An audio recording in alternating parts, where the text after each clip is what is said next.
पान क्रमांक 54 मार्क शुभवर्तमान अध्याय 5 वचन 35 आणि 36 मी वाचतो, सर्वांनी लक्ष द्या. तो हे बोलत आहे इतक्यात सभास्थानाच्या अधिकाऱ्याच्या घराकडून काही माणसे येऊन त्याला म्हणाली, आपली मुलगी मरण पावली, आता गुरुजींना त्रास कशाला देता. परंतु येशू त्यांच्या बोलण्याकडे लक्ष न देता सभास्थानाच्या अधिकाऱ्याला म्हणाला, भिवू नको, विश्वास मात्र धर.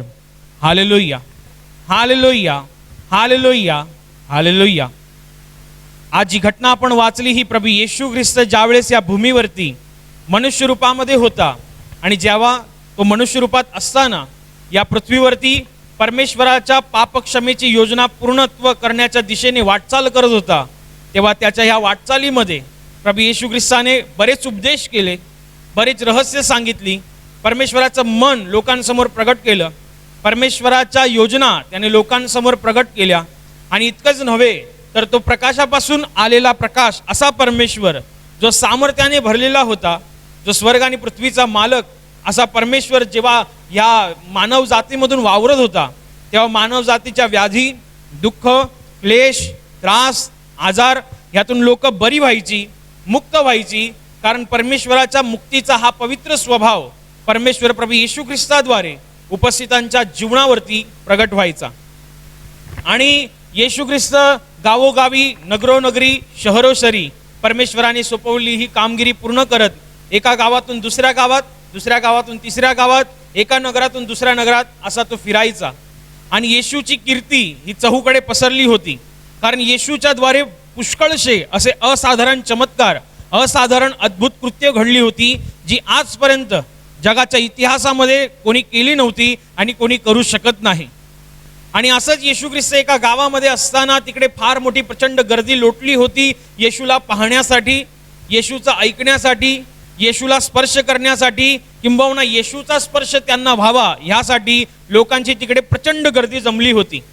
आणि या गर्दीमध्ये एक घटना घडलेली आहे, त्या घटनेमधला काहीसा भाग आपण वाचला, ती घटना आपण सविस्तर समजत आहोत, ती घटना आपण पवित्र आत्म्याच्या सानिध्यामध्ये सविस्तर समजत आहोत.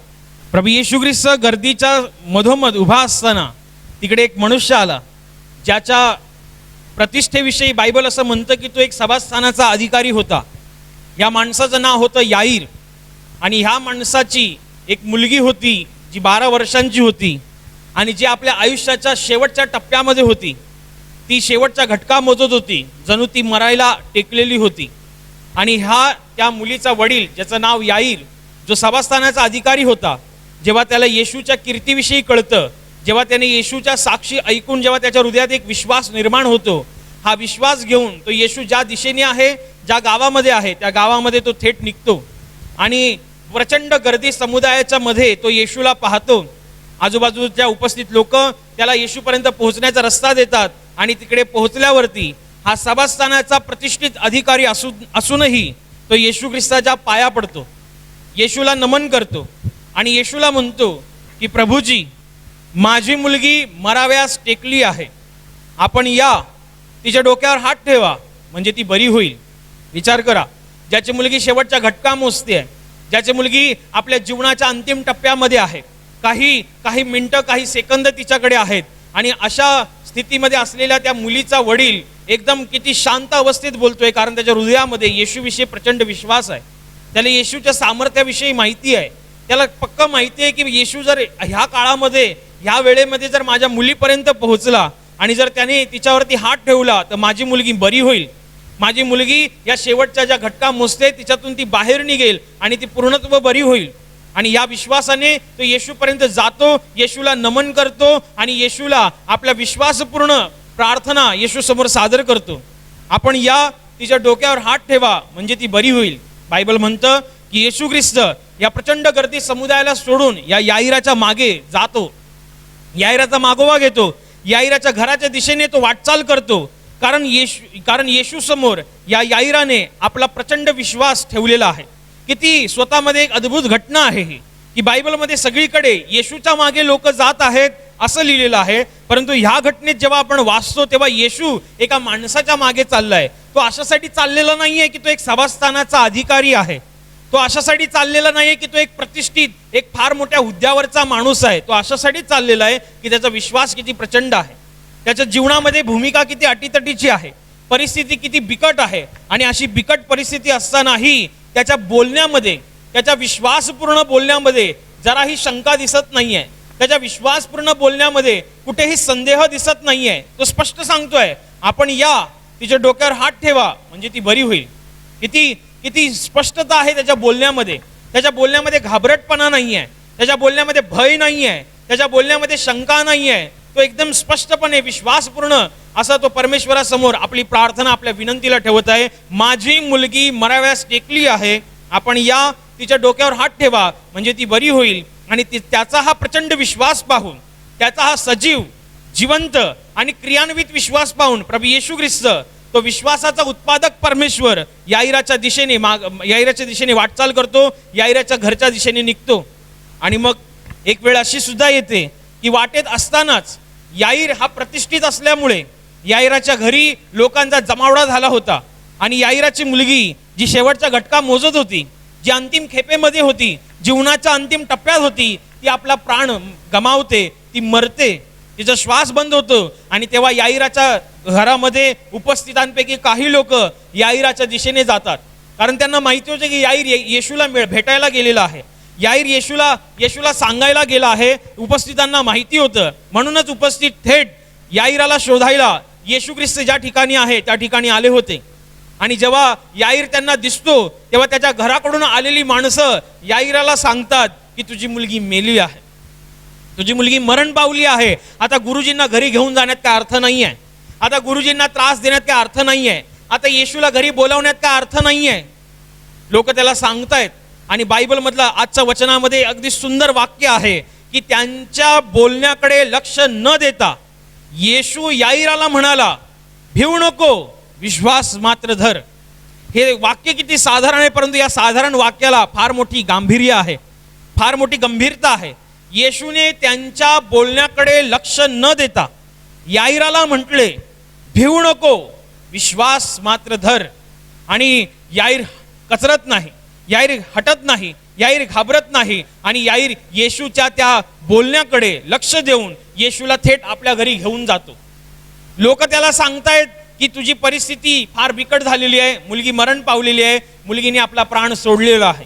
आता येशूला घेऊन जाण्यात काय अर्थ नाहीये, येशूला घरी घेऊन जाण्यात काही अर्थ नाहीये, त्याला त्रास देण्यात काही अर्थ नाहीये. आता विषय सोडून द्यायला पाहिजे, आता परिस्थिती हाताबाहेर गेलेली आहे. परंतु येशू त्यांच्या बोलण्याकडे लक्ष न देता याईराला म्हणतो, भिवू नको, विश्वास मात्र धर. या शब्दांमध्येच हे किती सिद्ध होतं की येशूलाच स्वतःला त्याच्या विश्वासावरती काम करण्याची किती तीव्र इच्छा आहे. या वाक्यामध्ये किती स्पष्टपणाने समजून येतं की परमेश्वरासमोर केलेल्या विश्वासपूर्ण प्रार्थनेला देवाला उत्तर द्यायची किती मोठी तीव्र इच्छा असते. त्याचा तीव्र विश्वास पाहून, त्याचा प्रचंड विश्वास पाहूनच येशू ख्रिस्त त्या भर गर्दीला सोडून त्याच्या मागे चालला होता. कारण त्याचा विश्वास इतका स्वच्छ होता, त्याचा विश्वास इतका मजबूत होता की तो म्हणाला की माझी मुलगी मराव्यास टेकली आहे, आपण या, तिच्या डोक्यावर हात ठेवा म्हणजे ती बरी होईल. तो असं म्हणाला नाही की माझी मुलगी मरायला टेकली आहे, मी तुमच्याविषयी ऐकलेलं आहे, तुम्ही बऱ्याच लोकांना बरं केलेलं आहे, असं झालेलं आहे, तसं झालेलं आहे, मग माझ्या मुलीसाठी काय कराल का, माझ्या मुलीसाठी तुम्हाला काय होईल का, हे होईल का, मग तुम्ही झाल्यावर मी असं करतो. काही नाही. गोंधळात्मक वातावरण त्यांनी येशू समोर निर्माणच केलं नाही. त्याचं वातावरण किती स्वच्छ होतं, त्याच्या विश्वासाचं वातावरण किती स्वतःमध्ये मजबूत होतं. आपण या, तिच्या डोक्यावर हात ठेवा म्हणजे परिस्थिती बरी होईल. हे साधारण गोष्ट नाही आहे. ज्याच्या जीवनामध्ये अटीतटीची भूमिका आलेली आहे, ज्याच्या जीवनामध्ये जीवन मरणाचा प्रश्न उरलेला आहे, अशा माणसाने विश्वासपूर्ण अशा शांती पद्धतीमध्ये परमेश्वरासमोर बोलणं हे स्वतःमध्येच खूप अलौकिक आहे. आणि ह्या अलौकिकतेकडे पाहून, या विश्वासाच्या अभूतपूर्वतेकडे पाहूनच येशू ख्रिस्त त्याच्या मागे त्या भर समुदायाला सोडून चालला होता. आणि अचानक त्या विश्वासावरती एक फार मोठा घाला होतो. अचानक त्या विश्वासाला तडा जाणारी एक गोष्ट घडते. अचानक त्या विश्वासाला डगमगवण्यासारखी एक कृती तिकडे घडते. काय? मुलगी मेलेली ही बातमी तिकडची लोक, उपस्थितांपैकी काही लोक याईराला सांगायला येतात की गुरुजींना त्रास देऊ नका, तुमची मुलगी मरण पावली आहे, येशूला घेऊन जाण्यात अर्थ नाहीये. तेव्हा येशूला माहिती आहे की आता ही गोष्ट जर याईराने ऐकली आहे तर याईर कदाचित घाबरणार, कदाचित हा घाबरू शकतो, कदाचित आता याच्या विश्वासामध्ये शंका निर्माण होऊ शकते, कदाचित आता हा कचरू शकतो, कदाचित आता हा डगमगू शकतो. तो डगमगायच्या अगोदरच, त्याच्या विश्वासामध्ये शंका निर्माण व्हायच्या अगोदरच, तो काही बोलायच्या अगोदरच परमेश्वर प्रभू येशू ख्रिस्ताने त्याला सांगितले. बायबलमधलं सुंदर वाक्य असं आहे, आजच्या वचनामध्ये लिहिलेलं आहे, बोलणाऱ्यांकडे लक्ष न देता येशूने खुद्द परमेश्वराने त्याला म्हटलं, भिवू नको, विश्वास मात्र धर. भिवू नको का म्हणाला? कारण येशूला माहिती होतं की आता घाबरण्यासारखी परिस्थिती त्याच्या हृदयामध्ये निर्माण होईल. ऐकणारी, त्याच्या विश्वासावरती घाला घालणारी गोष्ट आता त्याला सांगण्यात आलेली आहे. कदाचित हा डगमगेल. तो डगमगायच्या अगोदरच परमेश्वर म्हणाला. डगमगायच्या अगोदरच परमेश्वराने म्हणणं ह्या गोष्टीविषयीची साक्ष देतं की ज्याचा विश्वास प्रचंड आहे, ज्याचा विश्वास स्वच्छ आहे, त्या स्वच्छ विश्वासावरती काम करायला परमेश्वर मागे पुढे बघत नाही. परमेश्वर हटत नाही, परमेश्वर हार मानत नाही. जेव्हा त्याच्या समोर विश्वास ठेवला जातो, परमेश्वरासमोर विश्वास, स्वच्छ विश्वास सादर केला जातो, जिवंत विश्वास सादर केला जातो, क्रियान्वित विश्वास सादर केला जातो, तेव्हा ह्या स्वच्छ, क्रियान्वित आणि मजबूत अशा विश्वासावरती काम करायला देव मागे हटत नाही. देव मागचा पुढचा विचार करत नाही, देव माघार घेत नाही. ह्यामध्ये किती स्पष्ट दिसतं की बोलणाऱ्यांच्या गोष्टीकडे लक्ष न देता येशूने पहिलंच त्याला सांगितलं. तो काही बोलण्या अगोदर येशू पहिलंच त्याला म्हटलं, भिवू नकोस. पहिला वाक्यच हे होतं की भिवू नकोस, कारण येशूला माहिती आहे तो अंतःकरण जाणणारा परमेश्वर आहे. ह्या बोलल्या गेलेल्या गोष्टींनी याचं हृदय घाबरू शकतं, हा भिवू शकतो, हा कचरू शकतो, हा डगमगू शकतो. हे सगळं व्हायच्या अगोदरच येशूने हे म्हणणं, हे ह्या गोष्टीविषयीचे किती तगडा पुरावा देतं की परमेश्वरालाच स्वतःला काम करण्याची इच्छा असते. आणि जेव्हा परमेश्वर काम करायचं इच्छा बाळगतो, जेव्हा परमेश्वर काम करायचं ठरवतो, तेव्हा जगातली कुठलीही परिस्थिती कितीही आताबाहेर गेलेली असेल तरी परमेश्वरासमोर ती मान्य नाही आहे, परमेश्वरासमोर ती मायने नाही आहे. जे जगाला अशक्य आहे, जे माणसाला अशक्य आहे, ते देवाला शक्य आहे, ते देवाच्या दृष्टीने सहज आहे. आणि म्हणून येशू म्हणाला, भिवू नको, विश्वास मात्र धर. जो विश्वास तू माझ्याकडे घेऊन आला होता ना, तसाच विश्वास ठेव की मी येईन तुझ्या घरी, तुझ्या मुलीला बरं करेन. विश्वास ठेवला होतास ना, तसाच विश्वास ठेव. आता या बोलण्यामुळे तुझ्या विश्वासावरती घाला होऊ देऊ नकोस, शंका निर्माण होऊ देऊ नकोस, डगमगू देऊ नकोस. चल माझ्या मागे. येशू असा म्हणाला नाही. बोलणाऱ्यांनी सांगितलं की गुरुजीला त्रास देण्यात काय अर्थ नाही, तेव्हा येशू त्यांना असं म्हणाला नाही, आता काय बोलतोस तू, आता तुझी काय इच्छा आहे, आता मी काय करू, मग येऊ की नको येऊ. नाही नाही नाही, येशू असं नाही म्हणाला. येशू पहिलेच म्हणाला, भिवू नको, कारण त्याचा प्रचंड विश्वास येशू समोर सादर झाला होता. जेव्हा तुमचा प्रचंड स्वच्छ विश्वास परमेश्वरासमोर सादर होतो, तेव्हा त्या विश्वासावरती काम करायची स्वतः परमेश्वराची खुद्द इच्छा असते. परमेश्वराची स्वतःचीच इच्छा असते की त्याला तुमच्या जीवनात काम करायचं आहे. म्हणून ध्यानात घ्या, आपल्या जीवनामध्ये जेव्हा वावरत असता, विश्वासामध्ये, विश्वासाच्या प्रवासामध्ये जगत असता, कदाचित तुमच्या जीवनामध्ये काही प्रसंग असे येतील की तुम्हाला असं वाटेल की आता ह्याच्या पुढे काहीच नाही होऊ शकत. तुम्हाला असं वाटेल की आता परिस्थिती बदलण्याच्या पलीकडची आहे. तुम्हाला असं वाटत असेल की आता ह्याच्या पुढे काही घडूच शकत नाही. पण ध्यानात घ्या, जिकडे तुम्हाला वाटतंय की काय होणार नाही, तिकडे देवाला वाटतंय की होणार म्हणून. तुम्ही आपल्या जीवनामध्ये मागे हटू नका. विश्वासात आहात, विश्वासात खंबीर राहा, मजबूत राहा. मध्येच तुम्ही अडून राहा. जर तुम्ही अडून राहाल तर तुम्ही तुमच्या विश्वासाच्या द्वारे परमेश्वराच्या राज्यातून एका साक्षीला अनुभवू शकता. मागे हटू नका. परमेश्वर कधी माघार घेत नाही, परमेश्वर कधी हार मानत नाही, तो पराजित नाहीये. परमेश्वर विजयशाली परमेश्वर आहे. तो कालही विजयशाली होता, आजही विजयशाली आहे आणि युगांपर्यंत त्याच्या विजयशालीचा हा पराक्रमाचा इतिहास गाजवला जाईल. तो हटत नाहीये, तर तुम्ही का हटताय? विश्वासणारी पुष्कळ माणसं आपली दुःख, आपली समस्या, आपल्या वेदना परमेश्वरासमोर घेऊन येतात. एका ठराविक काळापर्यंत विश्वास बाळगतात आणि जेव्हा पाहतात की माझ्या विश्वासाला, माझ्या प्रार्थनेला अजून उत्तर आलं नाहीये, माझी वेदना कमी झाली नाहीये, माझा त्रास निघालेला नाहीये, माझी समस्या सुटलेली नाहीये, माझं संकट वाढतच चाललेलं आहे, माझं कर्ज वाढतच चाललेलं आहे, आता काय होणार नाही, ते तिथेच प्रार्थना करणं सोडून देतात. तिकडेच ते बायबल वाचन करणं सोडून देतात. तिकडेच ते देवाबरोबर सहभागिता करणं सोडून देतात. पण तुम्ही का सोडताय? परमेश्वर स्वतः सोडत नाहीये. परमेश्वर जर तुमच्या परिस्थितीवरती स्वतः हार मानत नाहीये, परमेश्वर जर तुमच्या परिस्थितीवरती जर स्वतः माघार घेत नाहीये, का मागे फिरत नाहीये, मग तुम्ही का मागे फिरताय? तुम्ही का स्वतःला हरलेले असं समजताय? तुम्ही का स्वतःला पराजित असं समजताय? तुम्ही का परिस्थिती समोर गुडघे टेकताय? ध्यानात घ्या, याईर जेव्हा येशूकडे आला होता तेव्हा त्याची मुलगी शेवटचा घटका मोजत होती. त्याला ती अंतिम आशा होती, शेवटली आशा होती, आता जे काही होईल, जे काही घडेल ते येशूच करेल. येशू शिवाय आता त्याला पर्याय दिसत नव्हता, तो येशूकडे आला. परंतु ह्या अंतिम आशा जेव्हा तो बाळगून होता, त्याच वेळेला त्याला अशी बातमी कळाली जी त्याच्या बुद्धीच्या पलीकडची होती, जी त्याचा विश्वास पुरा झंझोडून टाकणार होती, जो त्याचा विश्वास पुरेच्या पुरा नेस्तनाबूत करून टाकणार होती. अशी गोष्ट त्याच्या पुढ्यात आली. तरी येशूने म्हटलं, ध्यानात घ्या, ह्या गोष्टीकडे लक्ष मी तुमचं केंद्रित करतोय, की ज्या वेळेला याईराच्या घरातून बातमी आली की येशूला घरी घेऊन जाऊ नका कारण मुलगी मेली आहे, येशूला त्रास देण्यात काही अर्थ नाही आहे, तेव्हा लोकांनी काही बोलण्या अगोदर, याईरानी काही बोलण्या अगोदर येशूच म्हणाला, भिवू नकोस. म्हणजे याचा अर्थ देवाला काम करण्याची किती तीव्र इच्छा आहे हे ह्याच्यातून समजून येतं. जर तुमचा विश्वास तुम्ही स्वच्छतेने परमेश्वरासमोर मांडताय, जर तुम्ही क्रियान्वित पद्धतीने आपला विश्वास परमेश्वरासमोर मांडताय, तर निश्चित तुमच्या त्या विश्वासपूर्ण प्रार्थनेला उत्तर आल्याशिवाय राहणार नाही. विश्वासपूर्ण जेव्हा मांडणी तुम्ही परमेश्वरासमोर करता, देव त्याच्यावरती काम केल्याशिवाय राहत नाही. आणि देव कधी माघार घेत नाही, हे लक्षात ठेवा. देव कधी हटत नाही. आज तुमच्या प्रार्थनेला उत्तर नाही आलं असेल, आज तुमची वेदना गेली नसेल, आज तुमची समस्या सुटलेली तुम्हाला दिसत नाहीये, पण ह्याच्या मागे काहीतरी योजना असणार, काहीतरी घडत असणार, काहीतरी देवाच्या राज्यामध्ये हालचाल होत असणार. कारण तो जिवंतांचा परमेश्वर आहे, तो जिवंत परमेश्वर आहे. जिवंत म्हणजे हालचाल करणारा, सजीव असा तो क्रियाशील परमेश्वर आहे. त्याच्यावरती तुम्ही विश्वास ठेवलेला आहे. तुम्ही हटू नका, तुम्ही मागे हटू नका, तुम्ही माघार घेऊ नका. कारण तुमचा परमेश्वर ज्याच्यावरती तुम्ही विश्वास ठेवलेला आहे, तो जर हटत नाहीये, तो जर हार मानत नाहीये, तो जर माघार घेत नाहीये, तर तुम्ही का हटताय? परिस्थिती गुडघे टेकण्यासारखीच होती की मुलगी मेली आहे, गुरुजीला त्रास देण्यात काय अर्थ नाही आहे. जगातली लोक हेच म्हणतायत की परिस्थिती हाताबाहेर गेलेली आहे, आता गुरुजीला त्रास देण्यात काय अर्थ नाही आहे. तेव्हा गुरु स्वतः म्हणतोय, येशू स्वतः म्हणतोय, भिवू नकोस. ध्यानात घ्या, जेव्हा देव काम करायचं ठरवतो, तेव्हा जगातली परिस्थिती तुमच्या विरोधात जरी असली तरी देव तुमच्या बाजूने असेल तर तुमच्या विरोधात शत्रू उभा राहायला कोणी समर्थ होणार नाही. बायबलमध्ये एक सुंदर घटना अजून अशी आहे की जक्काई नावाचा एक मनुष्य जो जकातदार होता आणि ज्याची समाजामध्ये अशी कुप्रसिद्धी होती की हा एक लुबाडणारा माणूस आहे, हा एक कंजूस माणूस आहे, हा ठरवलेल्या गोष्टींपेक्षा जास्त व्याज आकारतो. एकंदरीत त्याची जी कुप्रसिद्धी झाली होती त्याच्यामुळे लोक त्याच्याशी बोलायची नाहीत, चांगली बोलायची नाहीत किंवा त्याच्याशी चांगलं संभाषण नव्हतं. ह्या जक्काई नावाच्या माणसाला प्रभू येशू ख्रिस्ताला पाहण्याची तीव्र इच्छा होती की येशू आहे तरी कसा. कारण येशूविषयी बऱ्याच गोष्टी त्यांनी ऐकल्या होत्या आणि येशूविषयीच्या साक्षी त्यांनी ऐकल्या होत्या आणि म्हणून त्याला येशूला पाहण्याची एक प्रामाणिक इच्छा निर्माण झाली. आणि या प्रामाणिक इच्छेपायी तो येशूला पाहण्यासाठी त्या ठिकाणी गेला ज्या ठिकाणी येशू उपस्थित होता.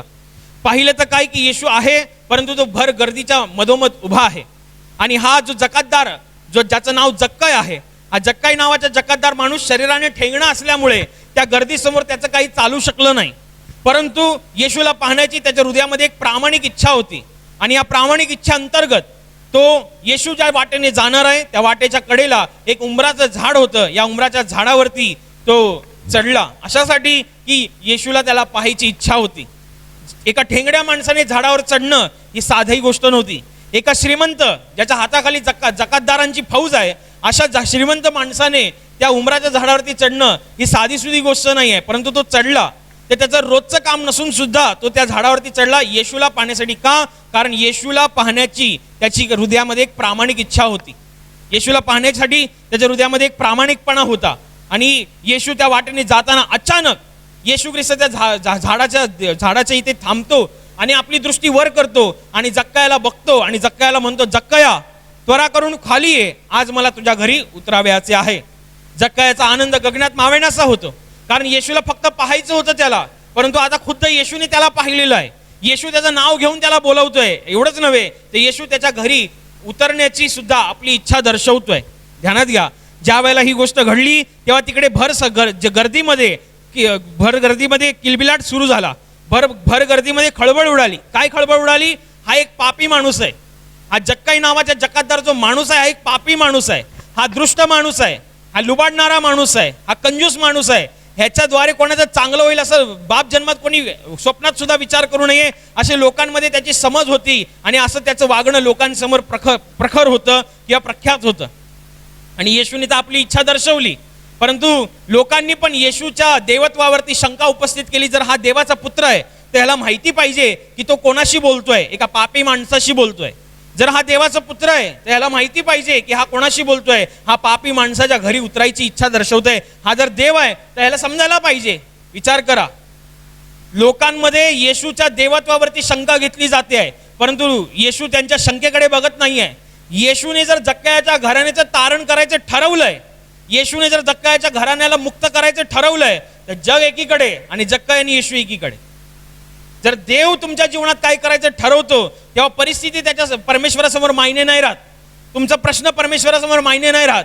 तुमचं संकट परमेश्वरासमोर मायने राहत. ध्यानात घ्या, तुमच्या परिस्थिती, संकट आणि समस्यांपेक्षा कितीतरी पटीने परमेश्वर त्याचं सामर्थ्य आणि त्याची वचनं मोठी आहेत. तो कधीही मागे न हटणारा परमेश्वर आहे. तो कधीही न बदलणारा परमेश्वर आहे. तो माघार न घेणारा परमेश्वर आहे. जक्कायाला जेव्हा येशू म्हणाला की आज मला तुझ्या घरी उतरावायचं आहे, तो लोकांमध्ये किलबिलाट सुरू झालं. येशूच्या दैवत्वावरती, येशूच्या पुत्रत्वपणावरती लोकांनी शंका बाळगली असतानाही येशूने त्यांच्या शंकेकडे बघितलं नाही, त्यांच्या त्या कुजबुजकडे बघितलं नाही, त्यांच्या त्या किलबिलाटाकडे बघितलं नाही. मी आज तुझ्या घरी उतरणार, जग काय म्हणते मला माहित नाही. जर देवाने त्याच्या जीवनात काम करायचं ठरवलंय तर तो मागचा पुढचा विचार करतोय, लोकांचा विचार नाही करत आहे. ही जी गर्दी माझ्या मागे येते आहे, ह्याच्या घरी गेल्यामुळे ह्याच्यातली गर्दी मला सोडून जाईल, मला फरक पडत नाही आहे. ह्याच्या घराण्याचं मला आज तारण करायचं आहे, ह्याच्यासाठी जी योजना आहे ती मला ह्याला सांगायची आहे, ह्याला समजावून द्यायची आहे. आणि येशू थेट जक्कायाच्या घरी जातो. जक्काय हा येशू ख्रिस्ताचा आनंदाने आगत स्वागत करतो. येशू आणि त्याच्या शिष्यांचं खानपान करतो. येशू आहे तो गप्पा बसणारा नाही आहे, तो जिवंत आहे, तो बोलणारा परमेश्वर आहे. तो बोलला काय बोलला? स्वर्गाच्या राज्याच्या गोष्टी, स्वर्गातलं रहस्य आणि परमेश्वराच्या या अभूतपूर्व सहवासाने आणि परमेश्वराच्या अलौकिक अशा सामर्थ्यशाली शांतीपूर्ण शब्दाने जक्कायाच्या हृदयामध्ये एक फार मोठा बदल घडतो. आणि हा जक्काय आपल्या जागेवरती उभा राहून परमेश्वर प्रभू येशू ख्रिस्तासमोर या गोष्टीची गवाही देतो, साक्षी देतो की प्रभूजी, मी माझ्या संपत्तीतली अर्धी संपत्ती विकून गोरगरिबांस वाटून देतो आणि ज्याचं मी लुबाडलंय त्याला 4 पटीने परत करतो. किती अद्भुत गोष्ट. ही गोष्ट जेव्हा घडली, जक्कायाच्या हृदयाचं परिवर्तन झालं. परमेश्वर येशू म्हणाला, आज या घराण्याला तारण प्राप्त झालं आहे. किती अभूतपूर्व घटना. जर येशूने त्या बोलणाऱ्या माणसांच्याकडे लक्ष दिलं असतं तर येशू त्याच्या घरी पोचलाच नसता, त्या जक्कायाच्या घराण्याचं तारण झालंच नसतं. जक्कायाच्या पापांच्या क्षमेची योजना त्याला समजलीच नसती जर येशूने त्यांच्या बोलण्याकडे लक्ष दिलं असतं. ध्यानात घ्या, तुम्हाला परमेश्वराकडे लक्ष देणं फार महत्वाचं आहे. जक्कायासारखं तुम्हाला होणं महत्वाचं आहे. याईरासारखं तुम्हाला होणं महत्वाचं आहे. जक्कायाला पण माहिती होतं की लोक माझ्याविषयी काय म्हणतायत. अरे हा पापी माणूस आहे, हा लुबाडणारा माणूस आहे, हा कंजूस माणूस आहे, हा कपटाने घेतो. लोकांमध्ये ही गोष्ट चालू होती, लोक किलबिल करतायत, परंतु जक्कायाने सुद्धा लोकांकडे बघितलं नाही. जक्काया असं म्हणाला नाही की प्रभू तुम्ही तर एवढं आहे, तुम्ही येऊ नका, हे लोक बघा काय म्हणतायत. नाही नाही नाही नाही, येशूने त्याला म्हटलं, आज मला तुझ्या घरी उतरावयाचे आहे. ह्या एका शब्दावरती त्याने बाकीच्या सगळ्या गोष्टींकडे कानाडोळा केला. कुजबुज करतायत, करू दे. लुडबुड करतायत, करू दे. दोष लावतायत, लावू दे. खळबळ माजली आहे, माजू दे. माझा प्रभू म्हणालाय, येशू म्हणालाय, ज्याला मला पाहण्याची प्रामाणिक इच्छा होती, तीव्र इच्छा होती, तो येशू म्हणालाय, आज मला तुझ्या घरी उतरायचंय. त्या शब्दासरशी, त्या शब्दाच्या आनंदापुढे जक्कायाने बाकी कुठल्याच गोष्टीकडे पाहिलं नाही. अशा पद्धतीने तुमचं पाहिजे. मागे हटता कामा नाही. जक्काय मागे हटला नाही, लोकांच्या बोलण्यांकडे बघून मागे हटला नाही. याईर जेव्हा येशूचे शब्द त्याला प्राप्त झाले की भिवू नको, विश्वास मात्र धर, तेव्हा याईर त्याच्या घरातून आलेल्या लोकांच्या बोलण्यांकडे लक्ष देऊन मागे हटला नाही. घेऊन गेले येशूला घरी घेऊन गेला. आणि येशू पाहत होता काय, तिकडे लोक रडत आहेत, कारण तो एक फार मोठा प्रतिष्ठित माणूस होता, तो सभास्थानाचा अधिकारी होता. आणि म्हणून लोक त्याच्याकडे जमा झाली. लोकांमध्ये बातमी कळाल्याबरोबर याची मुलगी मेले बरोबर लोक जमा झाली. येशू म्हणाला, कशाला रडताय, मुलगी मेली नाही, मुलगी झोपली आहे. अचानक ते हसायला लागले. अशी ती ढोंगी वृत्तीची माणसं जी आजही जगामध्ये प्रत्येक प्रकारामध्ये प्रत्येक स्तरावरती दिसतात.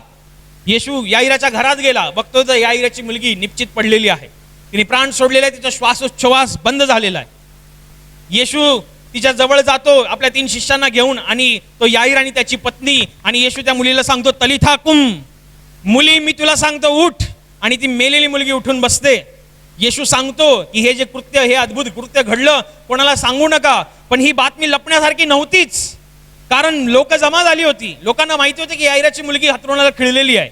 याईराची मुलगी आजाराने खिळलेली आहे, याईराची मुलगी शेवटची घटका मोजते आहे आणि याईराची मुलगी मेलेली आहे, ही बातमी समाजामध्ये पसरलेली होतीच. जेव्हा येशू त्या घरातून त्या मुलीला जिवंत करून निघून गेला आणि याईराच्या मुलीला लोकांनी उघड डोळ्यांनी पाहिलं जिवंत असं, तेव्हा लोकांमध्ये येशूची कीर्ती पसरली, लोकांमध्ये सुवार्ता पसरली, लोकांमध्ये येशूचा महिमा पसरला, लोकांमध्ये येशूचा एक स्पिरिच्युअल, एक स्वर्गीय दबदबा पसरला. किती अद्भुत गोष्ट घडली. हटू नका, मागे हटू नका. जर देव तुमच्याविषयी मागे हटत नाही आहे, जर देव तुमच्याविषयी हार मानत नाही आहे, तर तुम्ही का हार मानताय? जर देव तुमच्याविषयी मागे हटत नाही, तुमच्या प्रश्नांविषयी मागे हटत नाही, तर तुम्ही का हटताय? एका ठराविक वेळेवरती येऊन तुमच्या जीवनावरती फार मोठा, तुमच्या विश्वासावरती फार मोठा हल्ला होईल, पण तुम्हाला याला घाबरायची गरज नाही. जर तुमचा विश्वास प्रामाणिक आहे असं तुम्हाला माहिती आहे, तुमचं हृदय तुम्हाला जर साक्ष देतंय की तुमचा विश्वास प्रामाणिक आहे, तुमचा विश्वास स्वच्छ आहे, तुमचा विश्वास परमेश्वराच्या वचनांवर आधारलेला आहे, तुमचा विश्वास परमेश्वराच्या वचनांनी कार्यान्वित झालेला आहे, तर भिवू नका. तुमच्या विश्वासावरती देव काम करणार म्हणजे करणार म्हणजे करणार म्हणजे करणारच. तो हटणार नाही, तो मागे पुढे हटणार नाही. या याईराच्या गोष्टीतून हीच गोष्ट किती स्पष्ट कळते की याईर आपला स्वच्छ विश्वास, प्रचंड विश्वास, कार्यान्वित विश्वास येशूकडे घेऊन आला आणि त्या विश्वासपूर्ण पद्धतीने मांडण्यात आलेल्या प्रार्थनेला येशूने प्रतिसाद दिला. आणि प्रतिसाद देत असता मध्येच अचानक वाटेवरतीच त्याच्या विश्वासावरती घाला होण्याची प्रक्रिया घडते. लोक सांगतात की येशूला घेऊन जाऊ नको, तुझी मुलगी मेली आहे. तेव्हा येशू, सगळ्यात पहिलं येशू म्हणतो. येशू बायबलमध्ये तुम्हाला कुठेच वाचायला मिळणार नाही की याईर येशूला विचारते आता काय करायला पाहिजे. मी जेव्हा तुझ्याकडे आलेलो तेव्हा माझी मुलगी तर शेवटच्या घटका मोजत होती, म्हणजे थोडीफार तिच्यामध्ये जीव होता, पण आता मेलेली आहे. आता काय म्हणतोस तू? तुझं काय म्हणणं आहे? तुझा काय विचार आहे? ना याईर बोलला आणि ना येशू त्याला बोलला की आता तू काय म्हणतोस, मी येऊ की नको येऊ? येशू म्हणाला भिवू नकोस, विश्वास मात्र धर. जो विश्वास तू माझ्याकडे घेऊन आला तो विश्वासच तसाच्या तसा ठेव. केवळ मात्र विश्वास धर, म्हणजे केवळ विश्वास रख. आणि ध्यानात घ्या, जेव्हा विश्वास प्रचंड आहे तेव्हा तुमच्या विश्वासाप्रमाणे घडायला देव मागचा पुढचा, देव कधीही विश्वासावरती काम करायला मागचा पुढचा विचार करत नाही. तुम्हाला फक्त देवाचं लक्ष वेधून घ्यायला शिकता आलं पाहिजे. तुम्हाला देवाचं लक्ष स्वतःकडे केंद्रित करता आलं पाहिजे. जगामध्ये सगळ्यांकडेच देवाचं लक्ष असतं, पण जे विश्वासणारी लोक असतात, ज्यांचा देवाच्या जिवंतपणावरती आणि त्याच्या सामर्थ्यावरती, त्याच्या अस्तित्वावरती विश्वास असतो, अशी लोक देवाचं लक्ष अधिक वेधून घेतात, अशी लोक देवाचं लक्ष अधिक केंद्रित करून घेतात. तुम्हाला तुमच्या जीवनामध्ये देवाचं लक्ष वेधून घेता आलं पाहिजे. एक जक्काई नावासारखा माणूस ज्याची कुप्रसिद्धी समाजामध्ये आहे, ह्या माणसाने येशूचं लक्ष वेधून घेण्यासाठी आपल्या जीवनामध्ये आपल्या जीवनाच्या विपरीत जाऊन काम केलं. त्याचं झाडावरती चढणं रोजचं काम नव्हतं तरी तो झाडावर चढला होता. झाडावर चढणं हे त्याचं काम नव्हतं तरी तो चढला होता. असं तुम्हाला देवाचं लक्ष वेधून घेता आलं पाहिजे. एवढी प्रचंड गर्दी असताना याईर तिकडे येतो, याईर बोलतो आणि येशू याईराच्या मागे जातो. का प्रचंड गर्दीमध्ये माणसं नाही आहेत? माणसं आहेत, पण ह्या गर्दीमध्ये उपस्थितांपैकी या याईराचा विश्वास हा काही वेगळा आहे. या याईराची विश्वास सादर करण्याची प्रक्रिया वेगळी आहे. या याईराची विश्वास सादर करण्याची प्रक्रिया वचनांवरती देवाला आवडेल अशी आहे. आणि जेव्हा तुम्ही असं करता तेव्हा देवाच्या राज्यातून फार मोठी गोष्ट. कधीही आपल्या जीवनामध्ये मागे हटू नका. जगामध्ये लोक जेव्हा परिस्थितीसमोर हात टेकतात, निराशेमध्ये समजतात, तेव्हा आत्महत्या हा पर्याय निवडतात. पण ध्यानात घ्या, आत्महत्या हा पर्याय नाही आहे. जीवनाच्या कठीण प्रसंगामध्ये आणि कठीण परिस्थितीमध्ये आत्महत्या हा पर्याय नाही आहे. या जगामध्ये सगळ्याच समस्येला एक उपाय आहे आणि तो उपाय फक्त आणि फक्त परमेश्वर आहे आणि त्याची वचनं आहेत. जर तुमच्याकडे देवाची वचनं आहेत तर हा निश्चित आणि निश्चित तुम्ही सुद्धा ह्या याईरासारखा, या जक्कायासारखा आपल्या जीवनामध्ये परमेश्वराचा अद्भुत अनुभव घेऊ शकता. याईराकडे शब्द होते, भिवू नको, विश्वास मात्र धर. जक्कायाकडे शब्द होते, खाली उतर, आज मला तुझ्या घरी उतरावायचं आहे. तसं तुमच्याकडे काय शब्द आहे? बायबल वाचा, पहा तुमच्या हृदयाशी देव कुठल्या वचनाच्या द्वारे बोलतोय. ज्या वचनाच्या द्वारे देव बोलेल, ध्यानात घ्या, त्या वचनांवरती ठाम राहा, त्या वचनांवरती विसंबून राहा. आणि जेव्हा विसंबून राहाल तेव्हा ध्यानात घ्या, तुमच्या ह्या विश्वासावरती काम करायला देव मागे हटणार नाही. तुमची परिस्थिती किती बिकट झाली असेल, देव माघार घेणार नाही. देव कधीही हार मानत नाही, देव कधीही माघार घेत नाही. तो विजयशाली परमेश्वर आहे. त्याचा विजयाचा प्रवास, त्याचा विजयाचा श्वास, त्याचा विजयाचा सुगंध, त्याच्या विजयाची गर्जना तुमच्याही जीवनामध्ये तशीच गरजेल कधी, जेव्हा तुमच्याकडे देवाची वचनं असतील. त्या वचनांवरती तुम्ही जेव्हा ठाम असाल तर निश्चित आणि निश्चित तुम्ही देवाच्या राज्यातून असा अनुभव घेऊ शकता. आणि ध्यानात घ्या, तुमचा विश्वास जर देवासमोर स्वच्छ असेल, प्रामाणिक असेल, वचनांवरती आधारलेला असेल आणि वचनांवरती कार्यान्वित असेल, तर तुमच्या विश्वासावरती देवाला स्वतःला काम करण्याची इच्छा आहे. तुमच्या विश्वासावरती देवाला स्वतःला तुमच्या प्रश्नाला उत्तर द्यायची इच्छा आहे, स्वतःला इच्छा आहे. तुम्हाला घ्यायचंय नाही घ्यायचंय मला माहित नाही, पण देव देणार, कारण तो देणारा परमेश्वर आहे. त्याचा आकाश कपाट भरलेला आहे. तुमचा विश्वास जर देवाला वाटला की हा स्वच्छ आहे, हा मजबूत आहे, हा वचनांवर आधारलेला आहे, हा वचनांवरती क्रियान्वित आहे, तुम्ही कंट्रोल करू शकणार नाही एवढे आशीर्वाद देव तुमच्याकडे पाठवेल. तुम्ही कंट्रोल करू शकणार नाही एवढ्या साक्षी देव तुमच्या जीवनामध्ये निर्माण करेल. तुम्ही लोकांना जेव्हा साक्ष सांगाल तेव्हा लोक तुमच्या साक्षींवरती विश्वास ठेवणार नाहीत. अशा अभूतपूर्व साक्षी देव तुमच्या जीवनामध्ये घडवल्याशिवाय राहणार नाही. पण कधी जेव्हा विश्वास मजबूत असेल, तुम्ही हटू नका, माघार घेऊ नका. आणि अशाच पद्धतीने परमेश्वराचा हा पराक्रमी स्वभाव, त्याचा विजयशाली गर्जना आपल्या जीवनामधून आणि आपल्या जीवनामध्ये अधिकाधिक गरजावी यासाठी सर्व मिळून प्रार्थना करू. Hallelujah, hallelujah, hallelujah. आणि आता प्रार्थना करण्याची वेळ आहे. प्रभू येशू म्हणाला, माझ्या नावाने तुम्ही पित्याजवळ जे काही मागाल ते तुम्हाला परमेश्वराच्या गौरवाकरिता देण्यात येईल. होय, त्याचं वचन हेच सत्य आहे. त्याचं वचन तो पूर्ण करणं जाणतो. तो आपल्या वचनांना पूर्ण करण्याचं सामर्थ्य बाळगतो. म्हणून त्याच्या वचनावर, त्याच्या सामर्थ्यावर विश्वास ठेवून आपण सर्व मिळून प्रार्थना करत आहोत. म्हणून तुमच्या ज्या भागाला आजार आहे त्या भागावर हात ठेवा. तिथे हात ठेवणं शक्य नसेल तर आपल्या छातीवर हात ठेवा. तुमच्या जीवनातील आणि शरीरातील प्रत्येक दुःख, संकट आणि आजार प्रभू येशूच्या पवित्र नावाने या क्षणाला नष्ट होत. तुमच्या जीवनातील बंधनं आणि श्राप प्रभू येशूने वाहिलेल्या त्याच्या पवित्र रक्ताद्वारे या क्षणाला तुटून जावत. तुमच्या जीवनातील समस्या आणि सैतानाचा भयावह अंधार प्रभू येशू ख्रिस्ताच्या दिव्य आणि पवित्र प्रकाशामध्ये पूर्णपणे नष्ट होत. तुमच्यावर, तुमच्या कुटुंबावर प्रभू येशू ख्रिस्ताचे महान आशीर्वाद येऊ. आमेन.